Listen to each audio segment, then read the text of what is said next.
আকাশের রং যেমন ঘন ঘন বদলে যেতে থাকে, তেমনি আমাদের মানুষের মনও কখন যে কি বয়ে বেড়ায়, কখন যে মনের মধ্যে কি উকিঝুঁকি মারে আমরা কিন্তু কেউ বলতে পারি না। মানুষের মন পরিবর্তনশীল, ঠিক আকাশের মতো। আসসালামু আলাইকুম, কেমন আছেন সবাই? আলহামদুলিল্লাহ ভালো আছি। দেখেন আমার এই এক জোড়া পাখি আজকে দীর্ঘদিন হয়েছে শুধু হাড়ির মধ্যে ঢুকে বের হয়। যদিও এটা ডিম পাড়ার লক্ষণ, কিন্তু তারা ডিম পাড়তেছে না।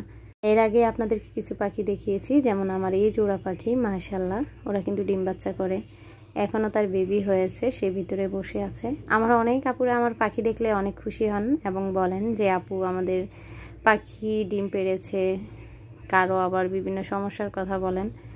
তো আসলে যখন আমরা কোনো পশু পাখি বাসায় আনি আর সেটা থেকে আমরা কিছু আশা করি যে পাখি ডিম পারবে, বেবি হবে, তখন যদি সেটা না হয় আমাদের কাছে কিন্তু খুবই খারাপ লাগে।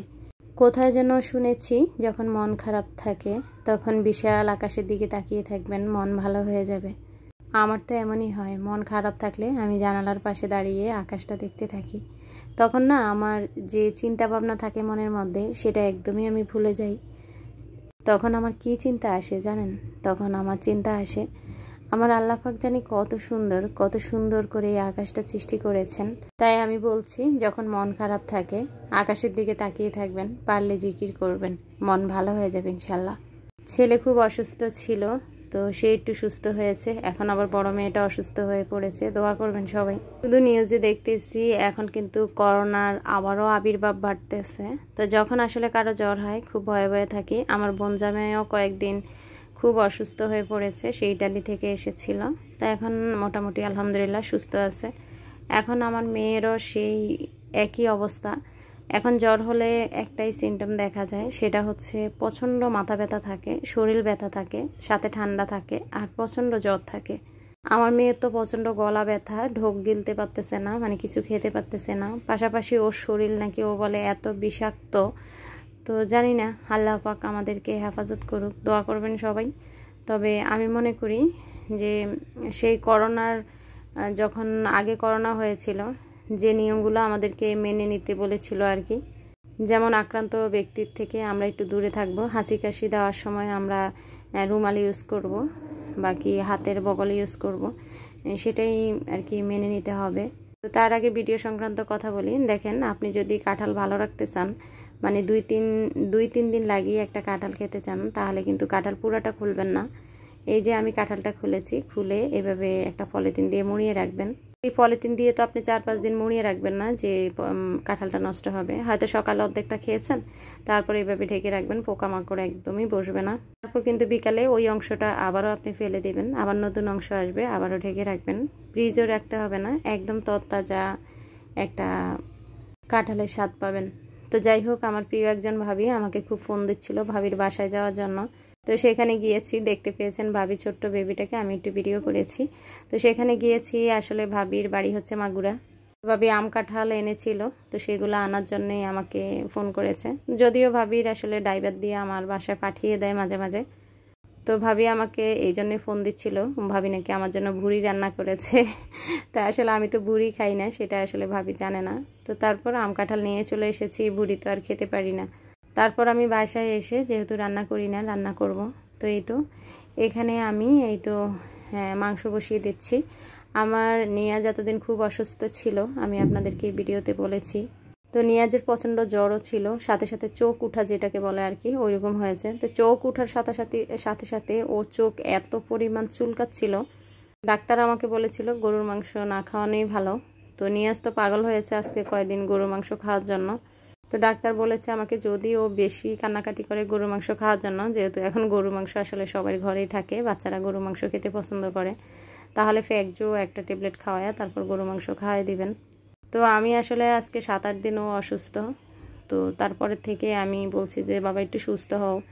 তো মোটামুটি চোখটা এখনও ভালো হয়নি, তারপরও আমি গরু মাংস রান্না করতেছি, কেননা সে খালি বলতেছে গরু মাংস হলে ভাত খাবে। তা আসলে অসুস্থ ছিল, বাচ্চাটা তেমন খেতেও পারে না। তো আল্লাহ করে আজকে রান্না করে ওকে খেতে দেবো আর কি। এখানে আমি বরাবরের মতোই গরু মাংসটা বসিয়ে দিচ্ছি, আদা বাটা, রসুন বাটা, পেঁয়াজ পেঁয়াজ দিয়েছি, তারপর হলুদ মরিচ লবণ, আস্ত এলাচ দিয়েছি, দারচিনি দিয়েছি, তেজপাতা, তেল, লবণ সব কিছু দিয়ে এটাকে হাতে মাখিয়ে তারপর বসিয়ে দিচ্ছি। আমি আপনাদের সাথে আজকে শেয়ার করব একা হাতে আমি সংসারের কাজগুলা কিভাবে খুব সুন্দরভাবে গুছিয়ে করি। অনেকে দেখবেন হেল্পিং হ্যান্ড থাকে, তারপর ঘরের মধ্যে 2-3 জন দেখা যায় যে শাশুড়ি থাকে বা ননদ থাকে, সবাই একটু একটু করে কাজ করে। তা আমার কিন্তু কেউ নেই কাজ করার। আমার নেহামণি হচ্ছে বড়, যারা সবসময় ভিডিও দেখেন তারা জানেন। তো আসলে পড়ালেখা নিয়ে ব্যস্ত থাকে, আগে নিজের রুমটা নিজে গুছাতো, এখন মেয়েটা আসলে তাও সময় পায় না। তো ওর ফার্স্ট ইয়ার ফাইনাল চলছিল, এখনও প্র্যাকটিক্যাল যে পরীক্ষা সেগুলো চলতেছে আর কি। তো তার জন্য আসলে আমাকেই কাজ করতে হয়, আর আমার তো কোনো হেল্পিং হ্যান্ড নেই।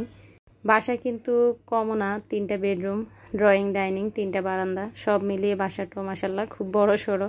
তো দেখেন এত বড় সড়ো বাসা, আমি সম্পূর্ণ কিন্তু বিভিন্ন জায়গাটা আমাকে গুছাতে হয়। এই গরমের মাঝে কাজ করা কিন্তু খুব বিরক্তকর। তো আমি যখন কাজ করি একদম কোমর বেঁধে কাজ করি। তো দেখেন আমি কিন্তু রান্নাটা বসিয়ে দিয়েছি, মাংসটা একদমই এখন আর পুড়ে যাওয়ার কোনো ভয় থাকবে না। তার মাঝে আমার এখন ঘরে যে অংশটুকু গুছানো লাগবে সেগুলো কিন্তু আমি রান্না চুলার উপর থাকতে থাকতে আমি ঝাঁপের ভিতরে সেটা করে নেব। এই গাছটা যেহেতু রান্নার রুমে থাকে, এটা কিন্তু 2-3 দিন পর পরই ওয়াশ করতে হয়, বিশেষ করে এই তো কাচের যে জারটা আর কি। তো এটা দেখতে পেয়েছেন কতটুকু গোলা হয়েছে। তো রান্নার পাশাপাশি আমি কিন্তু এই কাজগুলো করে নেব। আর যখন আপনি দৌড়ে কাজ করবেন তখন কিন্তু আপনার প্রচুর ঘাম হবে। এই আচারের বয়মে অল্প একটু আচার আছে, সেটা একটা বাটিতে রেখে বয়মটাও আমি ধুয়ে ফেলবো। যারা আমরা একা হাতে কাজ করি তারা আসলে বসে না থেকে যখন আপনি রান্না বসাবেন তখন যে তরকারিটা আপনার পড়ে যাবে না, তার পাকে পাকে কাজগুলা করে নেবেন। যেহেতু গরমের দিন খুব ঘামাবেন, তো একসাথে কাজগুলা হয়ে গেলেই তখন কিন্তু আপনি একদম গোসল করে ফ্রেশ হয়ে যেতে পারবেন।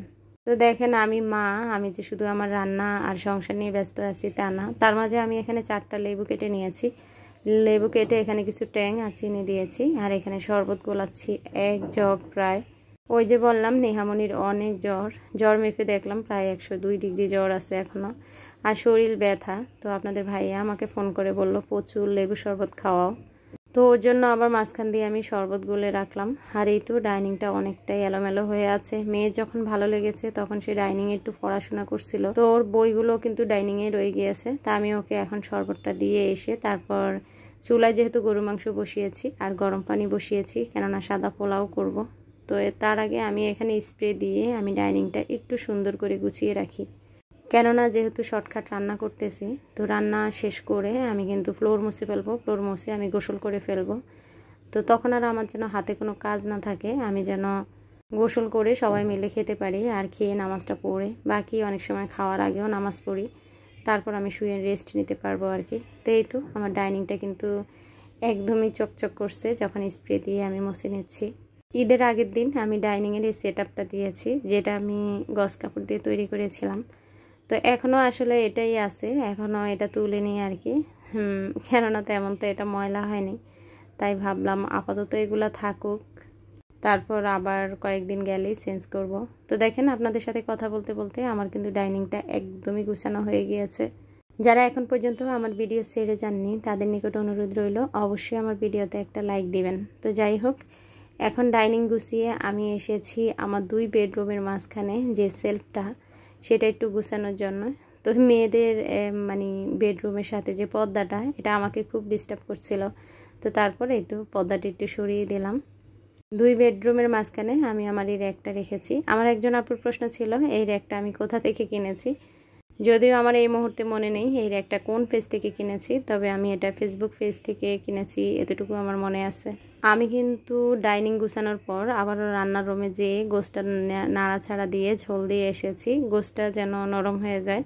তো তারপর আমি এসেছি ড্রয়িং রুমে, আর ড্রয়িং রুমেও দেখেন নেহা বসে বসে এখানে প্র্যাকটিক্যালের কি চিত্র রেখেছিল, এখানেও সে বই খাতা রেখে চলে গিয়েছে। তো এখন আমি এই তো টি টেবিলটা একটু গুছাবো, সোফাগুলো একটু ঝেড়ে জুড়ে নিব, তারপর আমি রুমটা ঝাড়ু দিয়ে তারপর আমি পোলাওটা রান্না করব। আর পোলাওটা রান্না করে আমি কিন্তু গোসল করতে যাব আর কি। তাহলে দেখা যায় যে আমার রান্নার পাশাপাশি আমার ঘরের সম্পূর্ণ কাজটা হয়ে গেল। তো এখানে দেখেন আমার চোখে পড়লো আমার অ্যাকোরিয়ামটা কেন জানি বন্ধ হয়ে আছে। মাঝে মাঝে অ্যাকোরিয়ামটা এইভাবে বন্ধ হয়ে যায়, ইদানিং ডিস্টার্ব দিচ্ছে আর কি। ডিস্টার্ব দিচ্ছে বলতে মানে এটা যে একটা রাবারের মতো থাকে গ্লাসে আটকানোর জন্য, তো সেটা আর কি খুলে যায়। অক্সিজেনটা কোনো ডিস্টার্ব নেই, শুধু এই রাবারটাই ডিস্টার্ব দিচ্ছে আর কি। তো আমি যখন এটা ঠিক করছিলাম মাছগুলো খুব ভয় পাচ্ছিল, তো মাছকে কিন্তু আমি সকালবেলায় খাবার দিয়ে দিই, তাই এখন আর খাবার দিলাম না, শুধু অক্সিজেনটা ঠিক করে দিলাম। আর দেখেন এখানে আবার এই তো ফুল টুল এটা ওটা পড়ে আছে, আসলে সারাদিন কাজ করলো, কাজের কোনো শেষ নেই। তো এই তো মাশাল্লাহ আমার কিন্তু রুম একদমই রেডি। আপাতত টিভিটা অফ আছে, কেননা নিয়াজ তখন ঘুমাচ্ছিল। ছেলেটার স্কুল তো খোলে নাই, যারা আইডিয়ালে বাচ্চা পড়ে তারা কিন্তু জানেন। তো তার মাদ্রাসা খুলেছে কিন্তু মাদ্রাসায় ওকে এখনও পাঠায়নি, কেননা ওর চোখটা এখনও ফুলা কমেনি। ছোটোবেলা যখন আমাদের চোখ উঠতো সবসময় খুব বিতৃষ্ণা লাগতো, চোখটা একদম চোখের পাতার সাথে মানে আটকে যেত আর কি। সকালে ঘুম থেকে উঠলে একদমই চোখ খুলতে পারতাম না। নিয়াজের কিন্তু সেটাই হয়েছে, বেচারা খুব কষ্ট সহ্য করছে আর কি। তো দেখেন এখন কিন্তু আমার ঘরটা পুরাপুরি একদম গুছানো, যদিও আমি পুরো ঘরটা আপনাদেরকে দেখাইনি, যেতটুকু গুছিয়েছি সেগুলা দেখিয়েছি আর কি। কেননা কি দেখাবো, আমার বেডে শুয়ে আছে আমার ছেলে, আর মেয়ের বেডে তো মেয়ে শুয়ে আছে। আর এখন আমি চলে আসলাম সাদা পোলাওটা রান্না করার জন্য। তো পুরোপুরি শেয়ার করিনি, খালি দেখালাম আর কি। আর দেখেন এদিকে কিন্তু আমার মাংসটাতে যে ঝোলটা দিয়েছি সেটা প্রায় শুকিয়ে এসেছে। যখন গরুর মাংস রান্না করি তখন আমি হাতে মাখিয়ে দিলে যে পানিটা প্রথম থাকে সেখানে আবার গরম পানি অ্যাড করি, সেটা আবার আস্তে আস্তে শুকিয়ে গেলে তারপর হালকা একটু পানি দিই আমি গরুর মাংসে। তো এই তো আমি এখানে কিন্তু একটু বেরেস্তা করে উঠিয়ে রেখেছি, তারপর সেই তেলটাতে আমি চালগুলা দিয়ে দিয়েছি, একটু আদা বাটা দিলাম, একবার রসুন বাটা দিলাম, তারপর এখানে দিলাম এলাচ, দারচিনি, একটা তেজপাতা। তো সেটা ছিঁড়ে দেওয়ার পর আর একটু ভেজে নিয়েছিলাম। আর এখানে আমি চালের পরিমাপে পানিটা গরম করেছি, তার জন্য আসলে আর কোনো ঝামেলা হবে না। চাল যতটুকু আপনি যদি পানিটা সেই আন্দাজে মেপে দেন তাহলে আপনার পোলাও কখনো ভর্তা হবে না, শক্ত হবে না। আগে পোলাও রান্না করতে আমি খুব ভয় পেতাম, আলহামদুলিল্লাহ এখন আর কোনো ঝামেলা হয় না। তো এখানে একটু গাজর কুচি আর দিয়ে দিলাম কাঁচামরিচ। ফ্রিজে অনেকগুলো মটরশুঁটি রেখেছি, তো আমি যে খোঁজাখুঁজির পরও যখন পেলাম না তখন বিরক্ত হয়ে চলে আসলাম আর কি। তো মটরশুঁটিগুলো আমি ফ্রিজে বক্সে রেখেছিলাম, তখন কিন্তু খুব অনায়াসে বের করতে পারতাম। তবে কোরবানির সময় এগুলো একটা পলিথিনে ঢেলে রেখেছিলাম আর কি, একটু জায়গা বাঁচানোর জন্য। তো তার জন্য তো বুঝতেই পারছেন হার খুঁজে পেলাম না। তো এদিকে কিন্তু আমি গরুর মাংসে আবারও গরম পানি দিয়ে এটা সেদ্ধ হতে দিয়েছি। আর এই তো আমার কিন্তু পোলাওটা হয়ে এসেছে।